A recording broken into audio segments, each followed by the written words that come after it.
Meus irmãos, nós vamos falar aí, né, dos acontecimentos, dos que nem diz o Sandro, é Sandro, né? Sandro Rocha, né? Os desdobramentos. O do Sandro é muito louco, né, mãe? Tem coisa que ele fala que muitas das vezes ele tem razão, né? Mas eu não consigo entender. Vocês entendem o que o Sandro Rocha fala? Meu Deus. Eu acho que a terra de Nárnia é o Brasil, né? Tudo que ele fala é por código, né? Aí você tem que forçar muito o cérebro para entender o que ele fala e eu abandono. Mas Deus abençoe o pastor Sandro, né? Deus abençoe.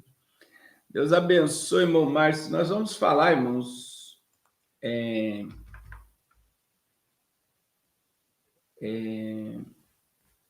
sobre acontecimentos que estão ligados essa semana. E o primeiro foi a questão de um princípio. A gente está vendo, eu estou falando muito isso, que o mundo pendeu para a direita. O mundo pendeu para a direita. E esse pender para a direita, ele é proposital. Isso, na minha visão, ver o mundo pendendo para a direita, como nós estamos vendo, é uma declaração que o iníquo se aproxima. E eu vou explicar isso para vocês, né? A gente vê que a reunião na Casa Branca, ela envolveu a Úrsula, que é a presidenta da União Europeia, Emmanuel Macron, líder da Itália, e outros líderes europeus. E a gente vê aí que houve um local aí, né? O Vladimir Putin pediu para o Zelensky ir até a Rússia para eles se encontrar. O Vladimir Zelensky ele disse que não, mas esse acordo, esse encontro vai acontecer entre Zelensky, Donald Trump e Vladimir Putin. E pelo que dá a entender, né, por mais que ainda está tendo ataques, ainda está tendo, eles vão cessar. E existe algo muito terrível por trás disso. Presta atenção. Olha só, Trump revela a possível data do acordo entre Ucrânia e Rússia. O presidente dos Estados Unidos declarou, foi segunda-feira, que o destino do conflito da Ucrânia na Ucrânia será definido em breve. Em uma declaração ousada, ele previu: o mundo saberá e se há uma solução ou uma crise continuará. Uma ou 2 semanas exercendo pressão pública sobre as negociações. Então, ele disse que dentro de 14 dias nós teremos ou um conflito em escalada grande ou nós teremos a paz. Mas, pelo que deu a entender, vamos caminhar para a paz. Trump colocou o ônus da decisão sobre o líder ucraniano, Vladimir Zelensky, que chegou a Washington após uma cúpula histórica entre países americanos e russos, entre presidentes americanos e russos. Vladimir Putin no Alasca. Em última análise, esta é uma decisão que somente o presidente Zelensky, o povo ucraniano, pode tomar, disse o presidente americano. Ele expressou seu otimismo de que um acordo é possível, afirmando ter a sanção de que Zelensky e Putin chegarão a um acordo. O encontro de Zelensky com o presidente Trump ocorreu logo após a cúpula com Putin, na qual os dois líderes descreveram as negociações como construtivas e de respeito mútuo. A reunião na Casa Branca contou com a presença de um grupo importante de líderes europeus, como Macron, o Friedrich da Alemanha, o Keir olha só, britânico, né? A primeira-ministra da Itália, Giorgia Meloni, o finlandês Alexander e o secretário-geral da OTAN e o presidente da Comissão Europeia, Ursula, ressaltando o peso internacional das decisões. Então, a gente vê aí claramente, né, que a pressão caiu toda sobre Zelensky. Então, se Zelensky decidir permanecer, ele vai levar a Ucrânia para uma destruição sem precedente. Eu vi ontem a secretária, né, de mídia de Donald Trump falando que ainda existe questões que os Estados Unidos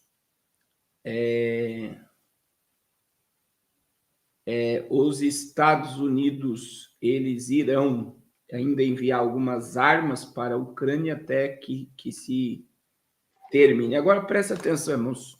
Eu sigo os canais militares que têm uma visão um pouco fora da curva, que haverá o acordo e diz esse canal que os Estados Unidos vai tirar, porque a terra que o Vladimir Putin quer para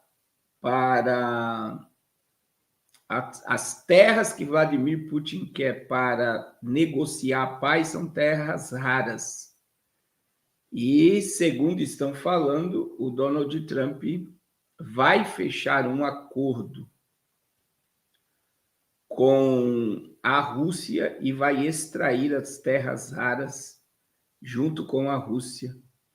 E a pressão está sobre isso. Mas eu acredito que caminharemos para uma falsa paz. Veja, irmãos, Deus abençoe Mana Paula de Fortaleza, Deus abençoe. A gente está vendo claramente, olha o que o pastor Carlos vai falar. Donald Trump, ele mesmo falou, né, que ele já conseguiu acabar com 6 guerras. Ele trouxe para a mesa no seu governo, em 8 meses, 6 acordos de paz. E ele mesmo falou, né, que na mentalidade dele esse acordo com a Ucrânia e a Rússia seria mais rápido, mas ele viu muitos embates, mas haverá aí esse acordo de paz, né, que está na mesa. E aí eu digo, Donald Trump vai ganhar o prêmio Nobel da Paz, porque quem tentar impedi-lo, ele vai torrar. Verdadeiramente, irmãos, esses dias Donald Trump falou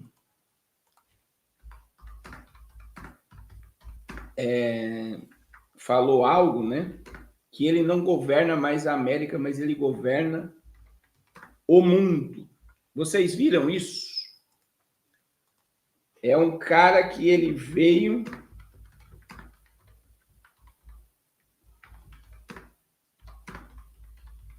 para governar o mundo. Ele disse que não manda só nos Estados Unidos. E ele está mandando no mundo. E verdadeiramente ele está vindo com tudo sobre todos os países do mundo. Olha isso daqui. Olha lá. Eu governo o país e o mundo, diz Trump à revista The Atlantic. Em entrevista à revista, o presidente demonstrou entusiasmo ao listar suas ações nos primeiros meses de governo. Então, ele está dizendo o quê, irmãos? Que ele governa o mundo. E é por isso, ele já conseguiu 6 acordos de paz. E se ele acabar com a guerra AG entre a Ucrânia e a Rússia, ele vai fazer aí toda a diferença na geopolítica mundial. Não esquecendo jamais, né,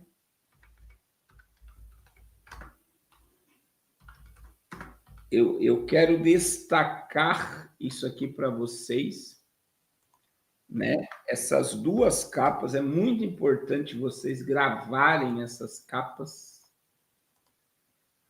para que vocês vejam, né, a influência de um governo oculto por trás de tudo que está acontecendo, né? Eu tenho destacado isso aqui em lives, eu quero que vocês entendam que existe um grupo que está por trás de tudo isso aqui. Isso aqui era a previsão do mundo para 2024, segundo a revista The Economist.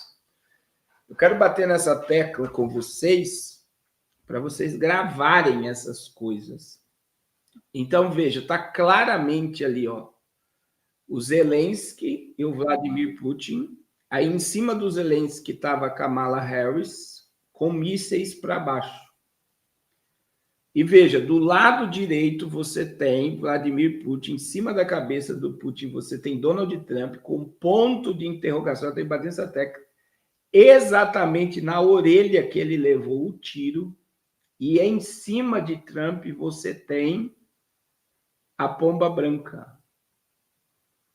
É a pomba que representa a paz mundial. Então, veja, Donald Trump ganhou, e se ele ganhou, ele está responsável por pacificar o mundo. Vocês estão entendendo isso aqui, sim ou não, que eu estou falando? Tá? Dá para entender isso? Porque toda a revista de janeiro, da previsão para o próximo ano da The Economist, ela vem carregada de mensagem preditiva. Então, para 2024, Deus abençoe, Robson. Deus abençoe. Olha só, a previsão para 2024 era Donald Trump ganhando a eleição e pacificando o mundo. Então, ele ganhou e vem com uma missão de pacificar o mundo. Aí nós temos, deixa eu mostrar aqui para vocês, a questão da capa de 2025. Eu falei isso numa live, volto a falar aqui para vocês. Olha só. Essa capa, olha onde Donald Trump está. Ele é o centro do mundo. Agora, presta atenção aonde está Zelensky, no relógio. Vamos colocar aqui, isso é um relógio. Zelensky está exatamente no mês 8, no número 8.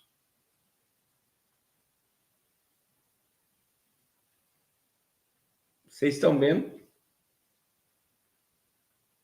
Exatamente no 8.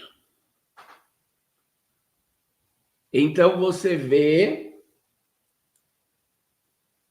que existe algo preditivo.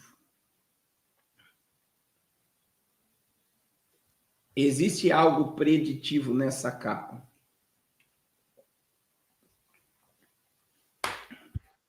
E existe aquela foto enigmática de Donald Trump novinho, né?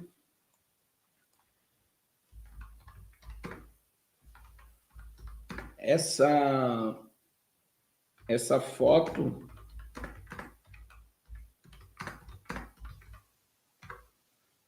ela é uma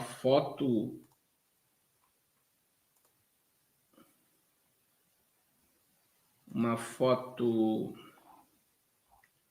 antiga, né?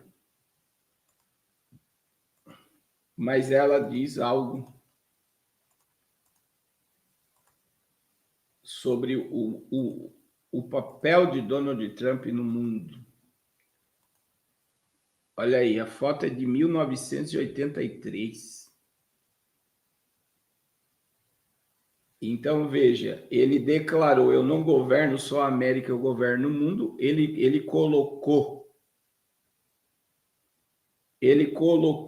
olha só, ele já fez 6 acordos de paz e agora, né, ele está aí,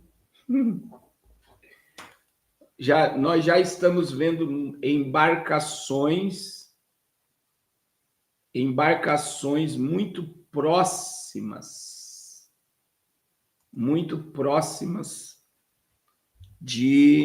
da Venezuela E aí a gente vê um medo, né, de Maduro sobre todos esses acontecimentos. O Maduro ele falou algo assombroso, né? Ele botou a Marinha hoje, botou a Aeronáutica, e ele está falando de preparar 4,5 milhões de soldados para combater os Estados Unidos. Os Estados Unidos. Então, eu não acredito que haverá um derramamento de sangue absurdo na Venezuela, mas eu acredito que ele vai ser cirúrgico. Então, se alguém abater Maduro e eu acredito, né? Mas é assustador. Eu vou mostrar já um vídeo para vocês. Olha aí, ó. Venezuela ativa exército de milhões de milicianos contra o cerco dos Estados Unidos. E isso daqui comprova a ligação de Maduro com o que a América está dizendo com o narcotráfico, né?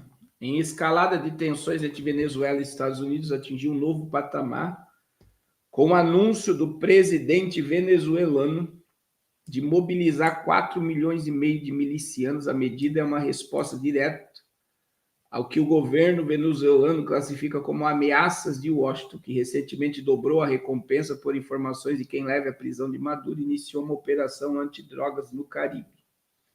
Maduro afirmou que ativará um plano especial para que as milícias, que já contam com cerca de 5 milhões de reservistas, cubram todo o território nacional. A milícia criada durante o governo de Hugo Chávez e parte de Forças Armadas Nacionais Bolivarianas tem o papel estratégico de defesa do regime. O líder venezuelano foi além, incentivando a criação de milícias camponesas e operárias em todas as fábricas e proclamou que é hora de dar fuzis e mísseis para as forças camponesas e para a classe operária defender o país. A mobilização ocorre em meio a um aumento de pressão dos Estados Unidos sobre o Maduro. O governo americano está dando uma recompensa de 50 milhões para quem entregar o líder, capturar. Essa quantia representa o dobro do valor inicial oferecido no governo Biden. A justificativa para o aumento, segundo os Estados Unidos, é que Maduro representa uma ameaça à segurança nacional e é um dos maiores narcotraficantes do mundo. Em resposta às acusações, o ministro da Defesa da Venezuela, Vladimir Padrino, que também tem uma recompensa fixada por sua captura e classificou as ofertas americanas como fantasiosas, ilegais e desesperadas. Ele afirmou que as ações dos Estados Unidos são uma interferência ao melhor estilo Florence de Hollywood e que viola o direito internacional. Aí, irmãos, nós temos... Eu só vou ter esse vídeo aqui no WhatsApp, mas eu quero mostrar aqui para vocês, ó. Eu não posso esconder que eu vejo com preocupação o deslocamento de barcos americanos e a maneira de ver a questão. Eu não vou fazer um julgamento político. A Vossa Excelência já mencionou que até me chamaram lá de pessoa não grata em algum momento pelos comentários que eu fiz aqui na Câmara a respeito das eleições, mas eu acho que a não intervenção é fundamental. Não intervenção são princípios basilares da política externa brasileira. E aí ele está dizendo que vê com preocupação. E, irmãos, eu digo para vocês, né? Nós tivemos aí uma movimentação estranha. Semana passada, né?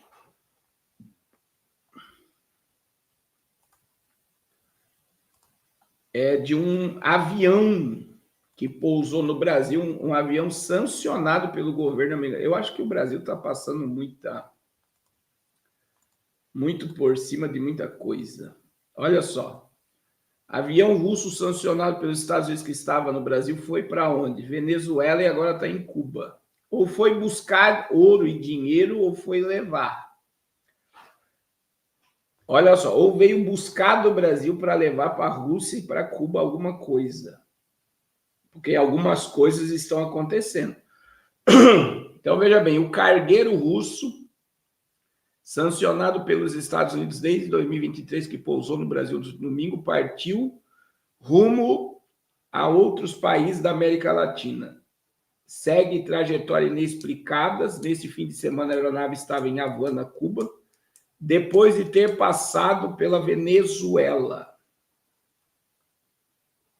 E aí o operador de voo não quis ser identificado e chegou a pedir anonimato ao ser questionado pela imprensa.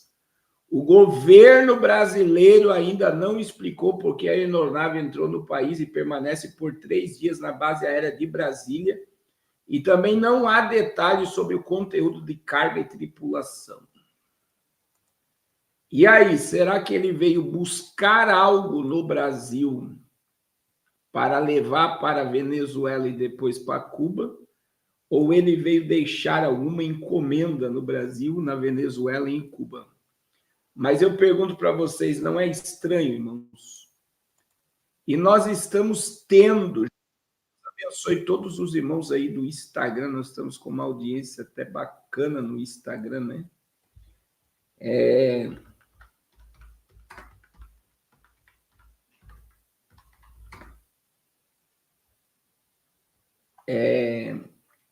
A gente está vendo esses envolvimentos. Veja bem, o Brasil está tão preocupado que o Brasil está monitorando. Olha aí, ó. O Brasil está monitorando. Ó, Brasil monitora o deslocamento de navio dos Estados Unidos na costa da Venezuela. O governo e o exército brasileiro estão monitorando o deslocamento de navios dos Estados Unidos para uma área próxima da Venezuela após determinação do presidente Trump. A Venezuela convocou milicianos. O Brasil não deve intervir nem se pronunciar. Trump enviou 3 navios militares a uma costa venezuelana sob justificativa de frear o fluxo de drogas do país aos Estados Unidos e ameaçou usar o poderio dias depois de dobrar a recompensa pelo ditador. A embarcação ainda não chegaram, segundo fontes militares ouvidas pela reportagem.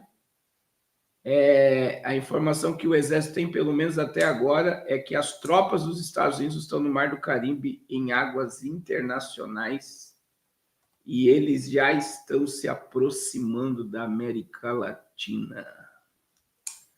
É verdade, Júlio. Concordo com o Júlio. O Brasil monitorando e nada. É a mesma coisa.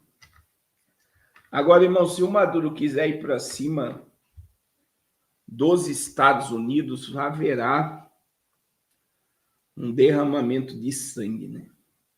E existe um peso muito grande sobre toda essa tirania e essa ditadura.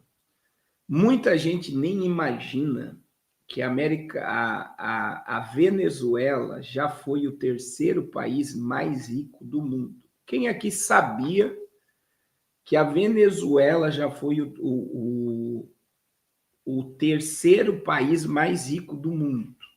Alguém aqui sabia disso? Eu sei que o irmão Júlio, por exemplo, e outros irmãos aqui sabem, mas ele nem imagina, né?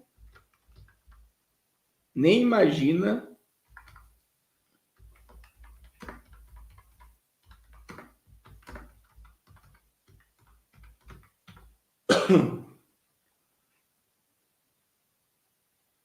nem imagina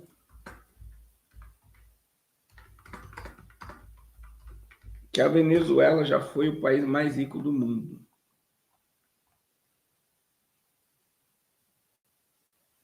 Então, o país mais rico um dos países mais ricos, agora da América Latina, a Venezuela já foi o país mais rico da América Latina. Agora, exatamente no mês que nós estamos falando, olha quanto que é o salário mínimo na Venezuela. O salário mínimo na Venezuela é $1 por mês. R$ 6.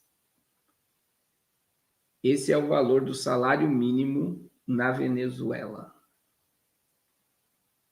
Então, veja.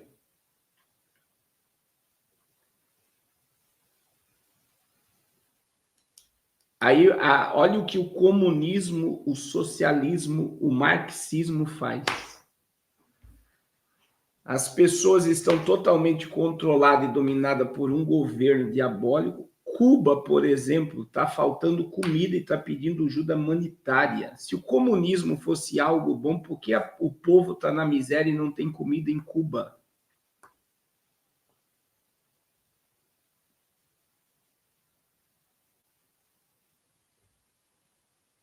Então, veja, é muito simples entender isso daqui.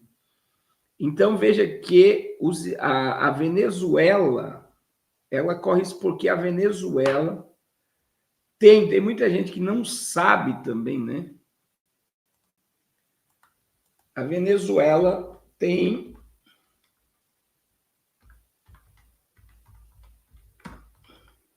a maior reserva de petróleo do mundo, né?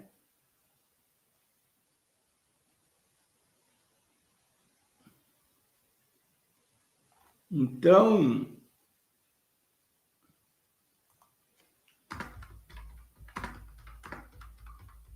ela já teve, né, a maior reserva de petróleo do mundo. Só deixa eu confirmar aqui se é ainda. Mas é uma das maiores. Ela supera a Arábia Saudita, para você ter ideia. Irmãos, a Venezuela tem mais... Eu vou colocar aqui para vocês. É por isso que você vê o socialismo, o comunismo, que é o povo rico. Eles querem dominar tudo que o povo tem. Essa é a grande verdade. Eles querem a escravidão do povo. Então, olha aqui, ó. A Venezuela possui as maiores reservas provadas de petróleo do mundo, com 300 bilhões de barris, superando a Arábia Saudita. Essas reservas estão localizadas principalmente na faixa petrolífera do Orinoco, região rica em petróleo e em petróleo e extrapeso em forma. A Venezuela tem se esforçado para desenvolver e explorar essas reservas, enfrentando desafios como necessidade de processamento especial, tal. Agora, só para ver, vem a Venezuela, Arábia Saudita, Canadá, Irã e Iraque. Então, é muito dinheiro que a Venezuela tem, e se os Estados Unidos entrar, o camarada que ganhou as eleições, né?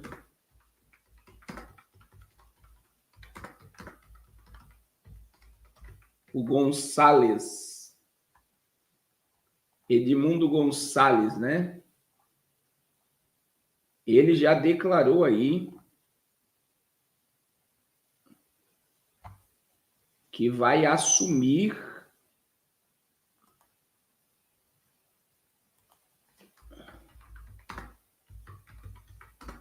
a Venezuela, porque ele ganhou as eleições e agora vem, né?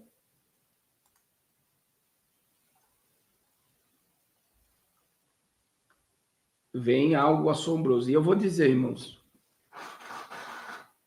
a Venezuela já está na mira dos Estados Unidos e, segundo as próprias reportagens, os Estados Unidos vai subir a escalada e vai com tudo para cima.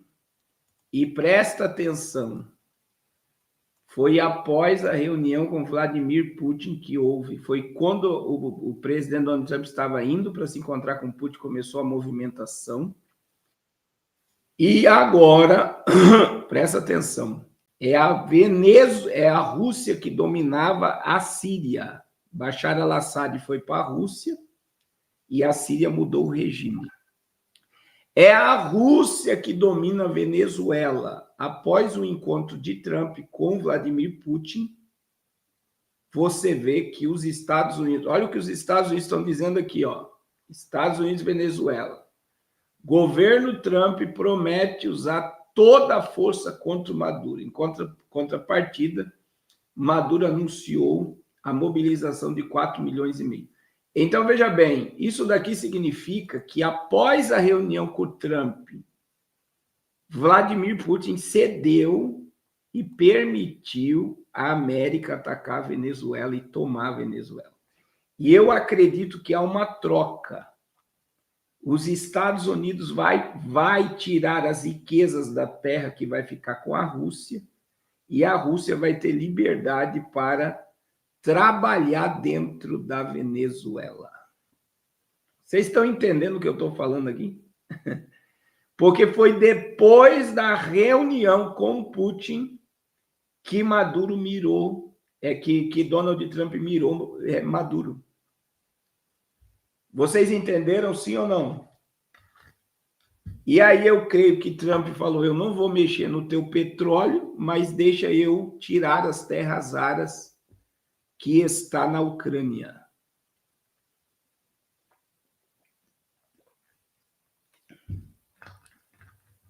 Vocês entenderam, sim ou não? É exatamente isso que está acontecendo, irmãos. Não é outra forma, é exatamente como eu estou passando aqui. O gambá está na toca. O gambá é o Maduro, então, que o Sandro fala, oh meu Deus. O Sandro devia dar um curso para as pessoas que seguem ele, né? Ele devia dar um curso para as pessoas aprender a linguagem dele, não dá para entender nada. Mas o gambá já está num bunker, né? Segundo dizem. Se o gambá é ele. Irmãos, o Brasil, essa semana, né? Está acontecendo muitas coisas.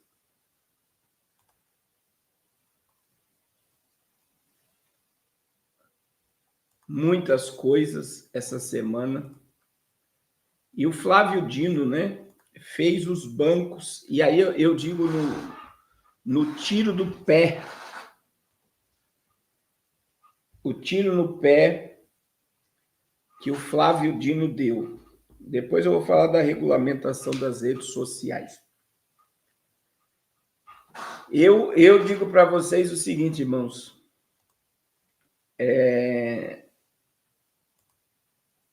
A gente vê, né? A gente vê algo acontecendo nos bastidores do Brasil. E o Flávio Dino, ele tomou uma decisão segunda-feira, segundo o que eu vi agora, ele voltou atrás em alguns aspectos, né? Ele usou algo assombroso de uma perda de 40 bilhões. 40 bilhões é muito dinheiro.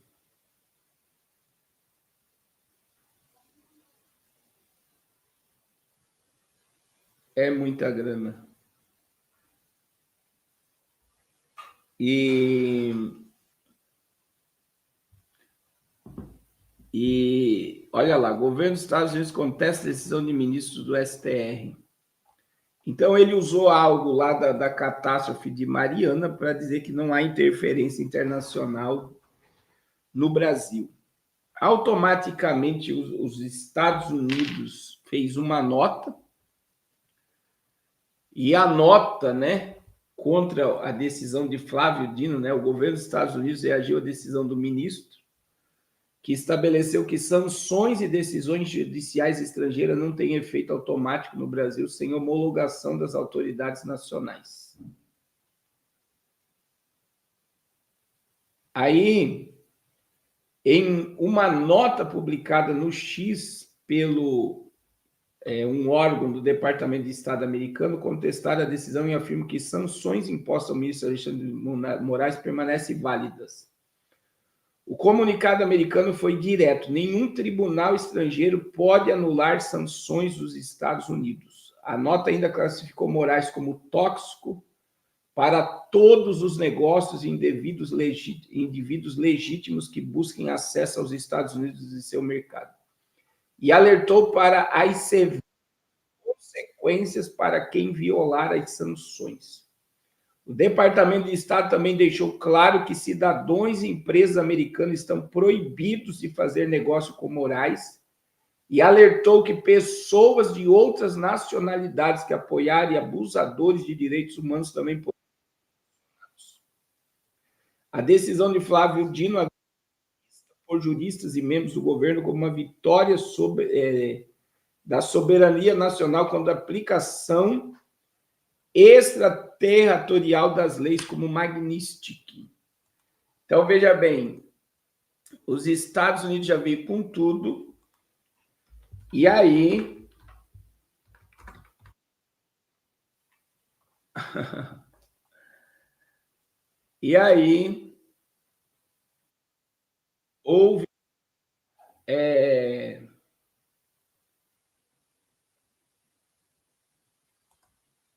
houve então aí uma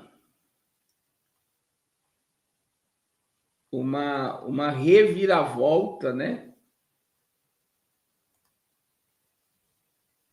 Uma reviravolta, porque ele já voltou atrás, porque ele viu a tragédia. Irmãos, mexer com banqueiro é pior do que mexer com agiota. Falando em agiota, meu irmão, em nome de Jesus, pelo amor de Deus, eu vou abrir um parêntese aqui, que o Dino teve que voltar atrás por causa dos bancos. Meu irmão, eu vou dizer, sangue de Jesus tem poder, cubra teu povo, Senhor. Meu irmão, sai da mão de agiota.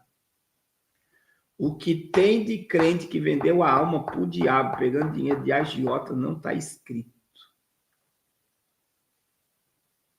Eu vou repetir, o que tem de crente que está pegando dinheiro com agiota,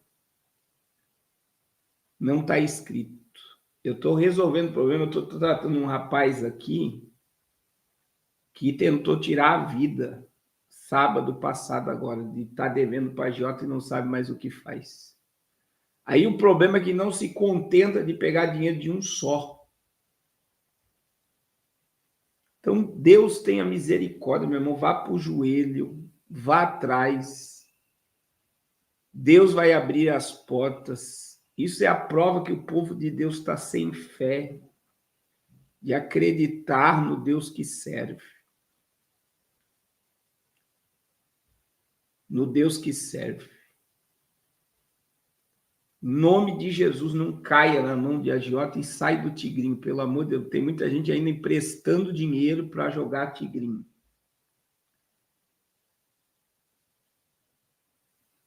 Agora, olha só, irmãos. Olha lá, o Dino reitera a decisão sobre leis estrangeiras e esclarece a impossibilidade de aplicá-la no Brasil. É inviável.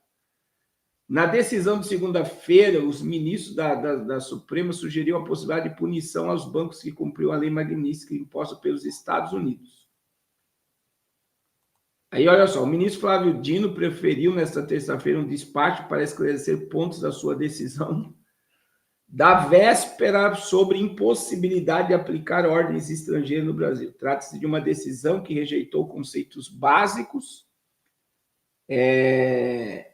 de aplicar básicos e indevidas ingerências estrangeiras no território. Ademais, a decisão atende a imperativos elementares de segurança judicial, pois seria inviável a prática de atos jurídicos no Brasil se, a qualquer momento, uma lei ou decisão judicial estrangeira, emenda de algum país, dentre as centenas existentes, pudesse ser imposta no território pátrio, afirmou o ministro.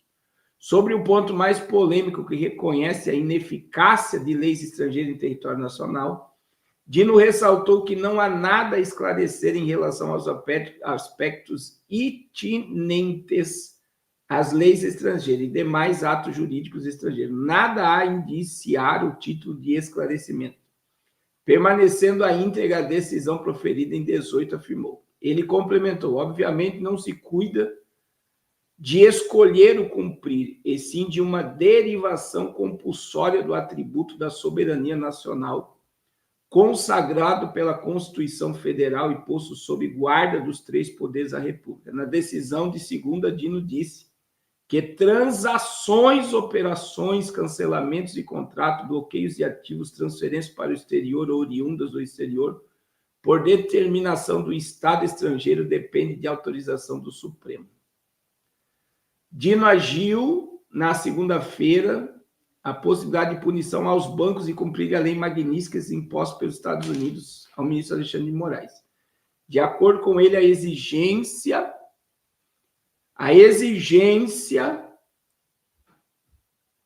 de homologação para cumprir decisões de tribunais estrangeiros se limita a órgãos do Poder Judiciário e não atinge tribunais internacionais como Corte Internacional de Direitos Humanos. E aí, a gente vê que ele dobrou a aposta. E aí, irmãos, deixa eu falar aqui outra coisa que antes de esquecer, de hoje, sobre isso. Eu quero mostrar o que está acontecendo aqui, o que os Estados Unidos já estão determinando lá fora. Eu acredito que após a queda de Maduro, os Estados Unidos vai vir com tudo sobre o Brasil, tá?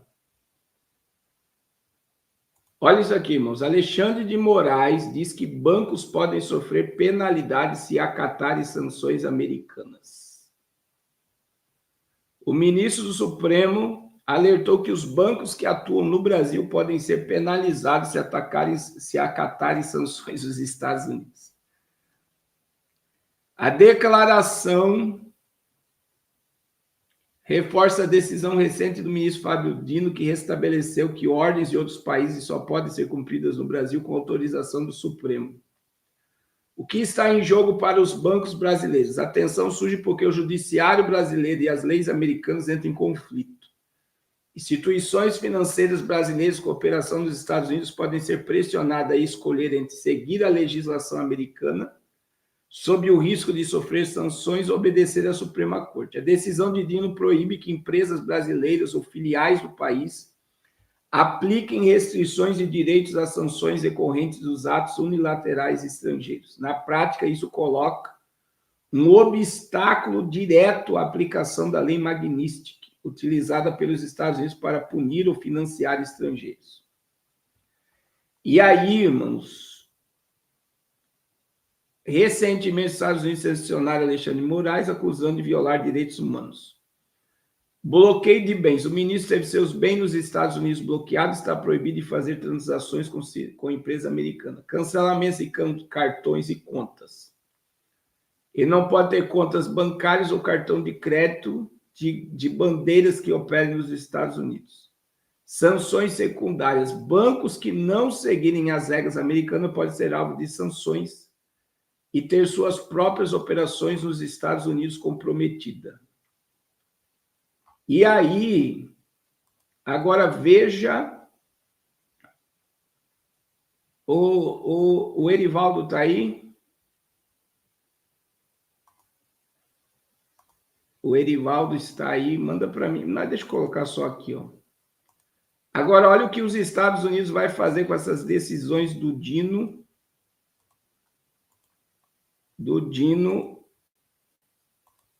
Eu não avisei o irmão Mills que ia entrar ao vivo. Depois ele fica bravo comigo. Oh, Deus. Eles estão dizendo que vão proibir hotéis, companhias aéreas. Olha lá, ó. Estados Unidos estudam tirar de Moraes acesso a companhias aéreas, hotéis e a Apple. Então, eles vão vir com tudo. Agora, Eu não acredito, irmãos.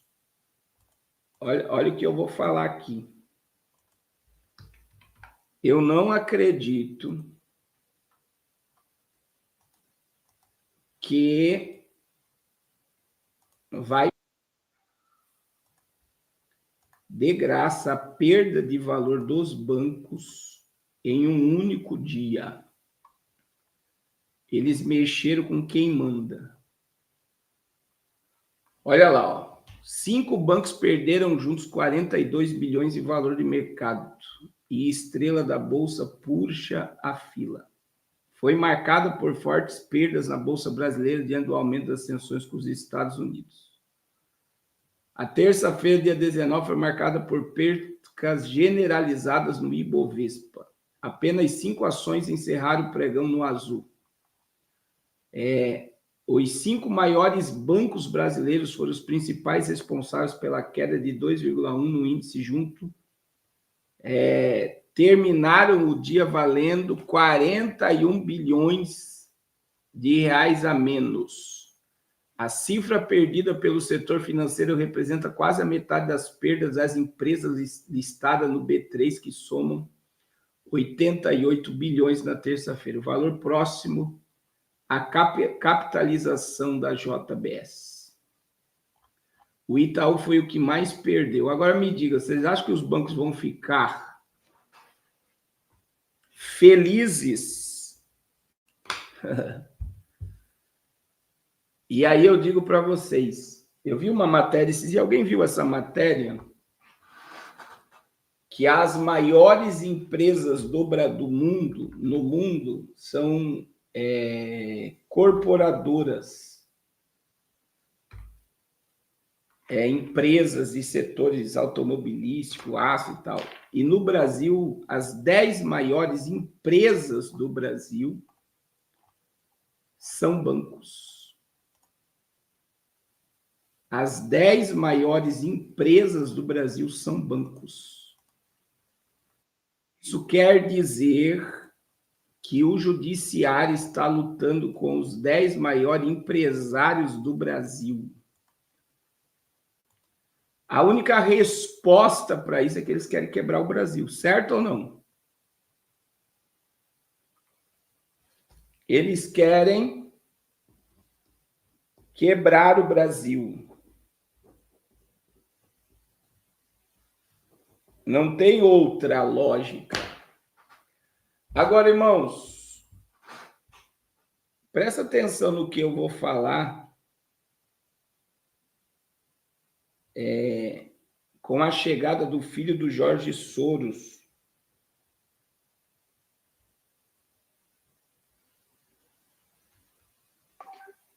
no Brasil. Olha isso.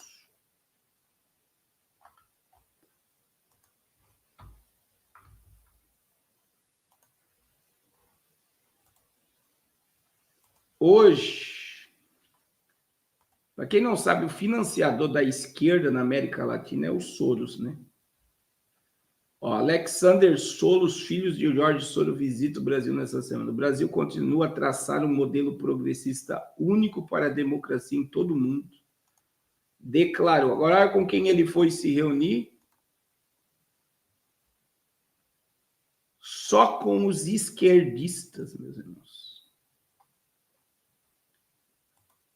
Você não vê pessoas de direita ao lado desse câncer. Jorge Soros é um câncer. É um câncer. Sabe o que é um câncer? É um câncer no mundo.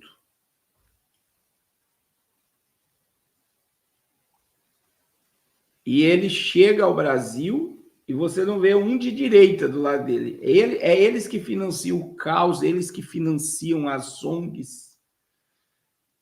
A família Soros é dona da Vale do Rio Doce, que leva todo o nosso minério embora. E eu achei muito estranho que com a chegada do Soros, veio também o avião, né? O avião dos Estados Unidos,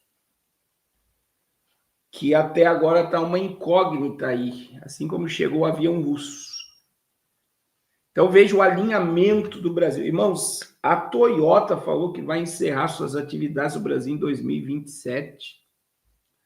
O Lula me recebe as empresas chinesas de carro elétrico no Brasil. E dá voz ainda, dizendo que é uma honra, que se as alemães não quiserem, japoneses não quiserem, que vá embora, que tem muito espaço para as empresas chinesas trabalhar no Brasil.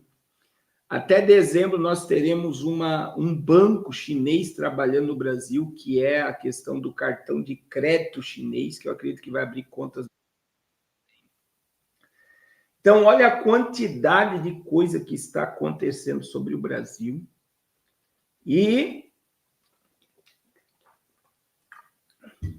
não sei se ele veio trazer uma mala de dinheiro para comprar, né? Porque ele, junto com ele chegou a decisão do Hugo Mota. Irmãos, olha aí, ó, Porto Alegre, olha só, testemunha um pouso enigmático do avião de grande porte da CIA não identificado. O avião de grande porte sem qualquer identificação visível chamou atenção ao aterrissar no aeroporto Salgado Filho, em Porto Alegre. A aeronave pertence ao governo dos Estados Unidos, é conhecida por sua atuação em missões especiais e por ser frequentemente associada à CIA. Apesar do seu histórico militar, o avião estava transportando funcionários do consulado americano na capital gaúcha. O modelo em questão chama C-32B, no meio militar. É uma versão modificada do Boeing, diretamente do C-32, transporta autoridades da Casa Branca. E é operada pelo 150 Esquadrão de Operações Especiais da Força Aérea Americana, em Nova Jersey. O nome do avião é Porteiro, reflete a função principal de transportar equipes de resposta rápida do Departamento de Estado, formado por diplomatas militares da elite, agências de inteligência. A aeronave possui sistema avançado de comunicação, sensores e até capacidade de reabastecimento em voo, garantindo autonomia para operações sigilosas. Então, é assim, é assombroso o que está acontecendo na nação brasileira. Agora, a visita dos Soros em um momento decisivo como esse, com uma interferência americana. Irmãos, o Donald Trump já declarou que os Soros são um câncer no mundo, e se ele pudesse, ele tiraria todas as companhias e empresas de George Soros da América. Eles são bilionários e investem na agenda woke. Então, como eles foram expulsos da América por força e pressão, eles estão vindo para o Brasil, não só por tirar a riqueza brasileira, por interesses de mudar o comportamento de uma geração. Tudo que envolve socialismo, tudo que envolve agenda woke, tudo que envolve protestos, está por trás dessa família chamada Soros. E também, irmãos, o que aconteceu na Câmara dos Deputados é algo assim surreal. Eu particularmente o que a gente viu ontem, o que o Hugo Mota fez ontem é algo assim. Eu não sei se vocês viram como é que foi votado aí a PL da censura do Lula. Foi em menos de 4 minutos, irmãos. Ele não deixou votar. Vai para o Senado ainda. Olha o nível que foi isso daqui. Presta atenção como foi. Oh, meu Deus, eu tirei aqui. Só um minuto. Foi.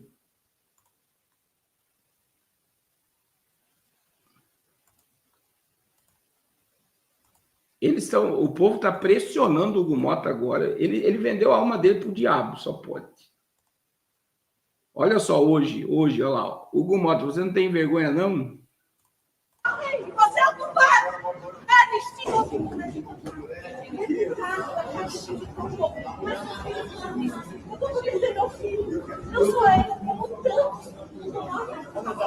Olha lá, uma mãe desesperada, né, pedindo socorro por causa da pauta. Não, você não tem vergonha, não? E aí a gente tem, irmãos, deixa eu colocar aqui na tela a votação recorde.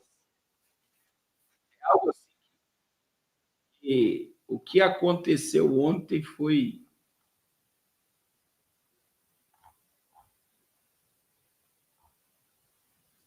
assombroso, né?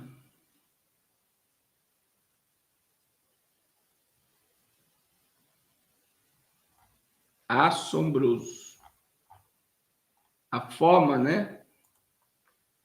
Como foi votado. Segundo a própria mídia, ele violou lá, ó.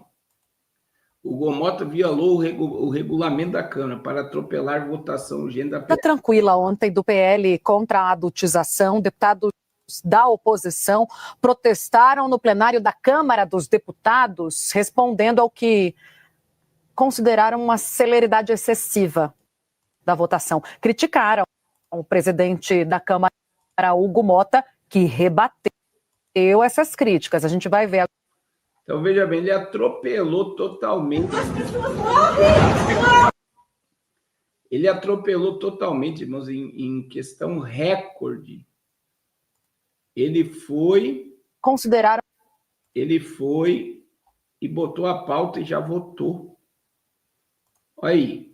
Bancadas, aqueles que forem pela aprovação do requerimento permaneçam como se acham. Aprovado.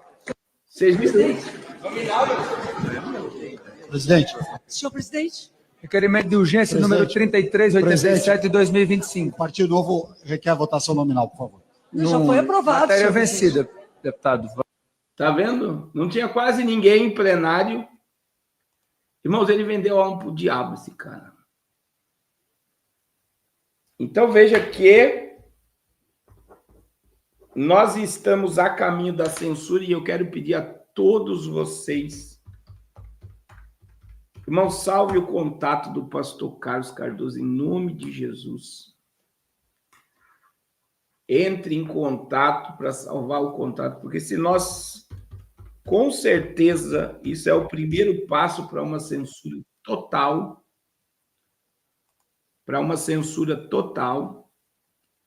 e eu preciso estar em contato com vocês. Então, a gente vê que vai passar pelo Senado para depois ir para a mão do presidente. Eu não acredito que o Alcolumbre vai conseguir, porque o Senado já vai estar preparado. Nós tivemos hoje uma derrota do governo. Eles queriam colocar o Renan Calheiros para a CPMI do INSS. E a oposição conseguiu tirar da mão do governo, e então provavelmente o irmão do Lula vai para a cadeia, porque agora não é a esquerda que vai investigar o INSS, vai ser a direita. E também nós temos outra coisa que aconteceu hoje, que foi passado também não vai para a plenária do Senado, voto impresso. Também, né? Agora também vai. O Senado aprovou o texto do Código Eleitoral que prevê a implementação do voto impresso. A medida vai para a votação do plenário da Casa.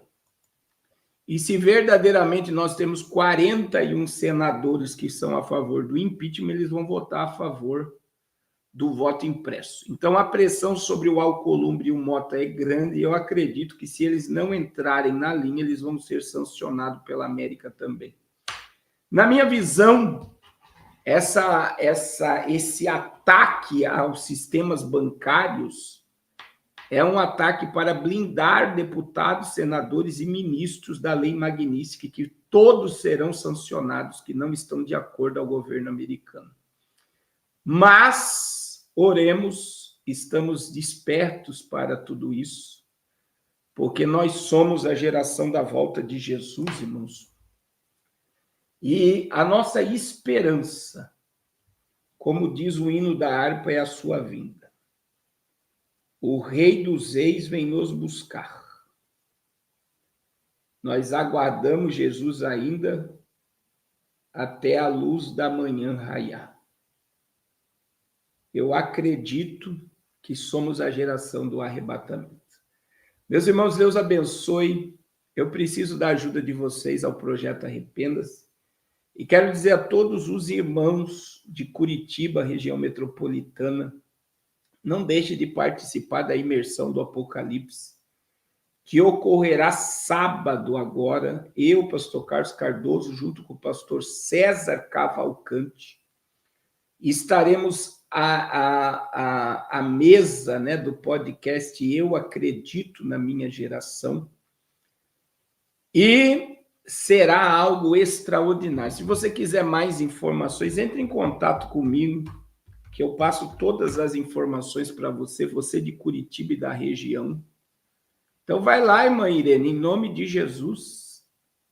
Vai lá, que vai ser uma bênção. Entre em contato conosco, vá lá. Fazenda Rio Grande é pertinho, né? E sábado o trânsito é bem tranquilo para ir para a Fazenda Rio Grande. Será um evento presencial. Não será transmitido ao vivo o evento. Nós já estamos com várias pessoas inscritas, a igreja comporta 300 pessoas, e você não pode ficar de fora. Em nome de Jesus. Amém? E eu preciso da sua ajuda, irmãos. Nós estamos aí num ato de fé do Projeto Arrependas. Eu tenho uma despesa de R$8.000 para o Amazonas, e eu preciso da sua ajuda. Nós vamos deixar as madeiras preparadas para a construção da terceira igreja. A areia já está lá, ainda falta,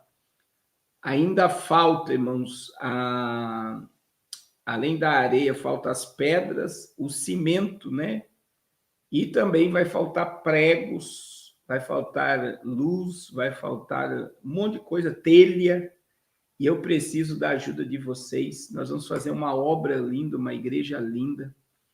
E o nome do Senhor é glorificado. É o local aonde nós temos uma escola de violão, de violino, de artesanato, de costura e de alimentação também. E eu quero que você faça parte dessa obra e você pode nos ajudar a contribuir. Amém?